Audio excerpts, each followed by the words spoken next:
Hello, birthday ആണ്. എടുക്കൂ laddu. Hi laddu. Thank you. രണ്ടെണ്ണം ഞാൻ എക്സ്ട്രാ എടുക്കുകയാണ്. Thank you.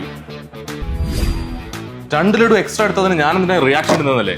ഇവനെ പണ്ട് എനിക്ക് സ്കൂളിൽ പഠിക്കുമ്പോൾ തൊട്ടറിയാം. എക്സ്ട്രാ ഷിബു എന്ത് കാര്യവും എക്സ്ട്രാ ഇട്ട് അധികം അടങ്ങത്തില്ല.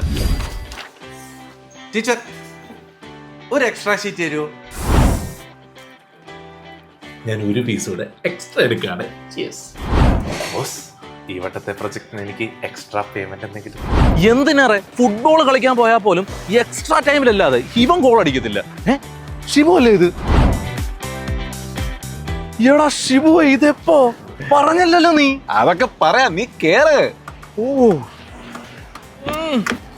പുതിയ കാർ അടിപൊളി. എടാ എങ്ങനെയുണ്ട് കാറ്? ചേട്ടാ ഒന്നും പറയല്ല, നല്ല കിടിലൻ കാറ്, അടിപൊളി കംഫർട്ട്. ചെന്നാൽ ഇതെപ്പോ?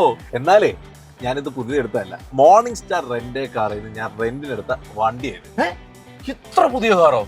എന്നാലും എക്സ്ട്രാ കിട്ടാത്ത ഒരു കാര്യം വാങ്ങിക്കാത്ത റെന്റിനൊക്കെ കാർ എടുക്കുവോ? ആഹാ, ആര് പറഞ്ഞ എക്സ്ട്രാ കിട്ടത്തില്ലെന്ന്? മോർണിംഗ് സ്റ്റാർ റെന്റ് കാറിൽ നിന്നാണ് നിങ്ങൾ വാഹനം ഒരാഴ്ചത്തേക്ക് റെന്റ് എടുക്കുന്നെങ്കിൽ ഒരു ഡേ എക്സ്ട്രാ കിട്ടും. ആ, ഇനി നിങ്ങൾ ഒരു മാസത്തേക്കാണ് വാഹനം റെന്റിന് എടുക്കുന്നെങ്കിൽ 4 ദിവസം എക്സ്ട്രാ കിട്ടും. ഓ, ഇതൊന്നും പോരാതെ ബ്രാൻഡ് ന്യൂ കാറും അവരുടെ കസ്റ്റമർ സർവീസും അതും എക്സ്ട്രാ. ഓ, അങ്ങനെ പറ, ചുമ്മാതല്ല. അപ്പോഴേ നീ പോകുന്ന വഴിക്കും എന്നെ ആ മദീന മോളുടെ അവിടെ നിന്ന് ഡ്രോപ്പ് ചെയ്ത്. അവിടെ എന്താണ് പരിപാടി? ചേട്ടാ എനിക്കറിയാം, അവിടെ അല്ലേ ഈ മോർണിംഗ് സ്റ്റാർ റെന്റ് കാറിന്റെ ഓഫീസ്. എനിക്കും വേണം ഈ എക്സ്ട്രാ പ്രിവിലേജ് ഒക്കെ ഉള്ള ഒരു അടിപൊളി കാർ ഇതുപോലെ. എന്നാ അങ്ങനെ വഴിക്ക് വാ. എടാ, എന്നാലേ ഇത് മദീന മോളിൽ മാത്രമല്ല, അൽക്കൂസിലും കറാമയിലും ഈബൻ ബത്തൂത്തയിലും ഉള്ള ഇവരുടെ ഔട്ട്ലെറ്റിൽ ചെന്ന് കഴിഞ്ഞാൽ ഈ പറഞ്ഞേക്കുന്ന എല്ലാ എക്സ്ട്രയും നിനക്ക് കിട്ടും.